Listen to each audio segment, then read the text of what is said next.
Mike Zigomanis looks like your general run-of-the-mill player when you take a quick look at his player profile.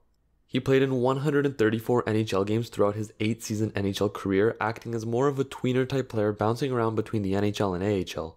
In the NHL, he played for the Hurricanes, Coyotes, Blues, Leafs, and won a Stanley Cup with the Penguins in 2009. Adding to his trophy cabinet, he also won a bronze medal playing for Canada at the 2001 World Juniors, which he was chosen for thanks to his very strong play in the OHL. But he also won the OHL's William Hanley Trophy in the year 2000 for being the most gentlemanly player. And maybe most importantly, he was awarded the Sexiest Male Athlete Award in 2013 by PETA. Yeah, that PETA.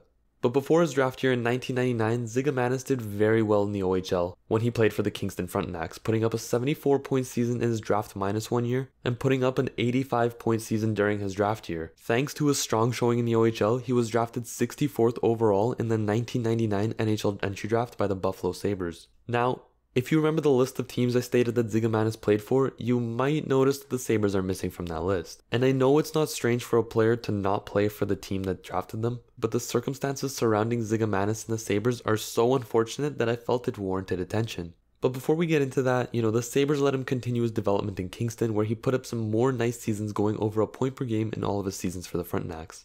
And one important thing to know with North American drafted players is that the NHL team that drafts a player from North America only gets to keep the exclusive rights of that player for 2 years, unless they sign that player to a contract before that. But when it was coming down to the wire of June 1st, 2001 at 5 p.m. to agree on a contract between Zigomanis and the Sabres, the two sides had allegedly come to an agreement minutes before the deadline. And so, Zigomanis was a member of the Sabres. Or so the NHL would have liked to say, but since the Sabres' submission of the contract was so close to the deadline, they had no chance to proofread what was typed out. And from this, the NHL found a typo in a key part of the contract. This typo would void the entire contract agreement, and since this was found so late after the deadline, Zigomanis was left without an NHL contract and was forced to re-enter the NHL entry draft. However, due to his solid seasons in the OHL, along with his good performance in the World Juniors, Zigomanis was redrafted in the 2001 draft 46th overall by the Carolina Hurricanes, this time going in a higher spot than he had 2 years prior. And from there, the rest is history.